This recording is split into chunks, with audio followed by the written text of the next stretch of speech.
To a man who can produce them out of thin air, the Birdman of magic, Paul Derrick.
Paul Derrick, how does he do it? Just producing birds out of midair. I don't know, it is quite extraordinary.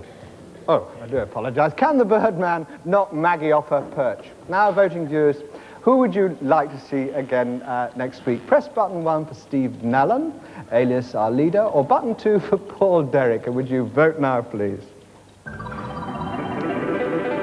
the Conservative voters come in first, but I must stress this is not a political vote.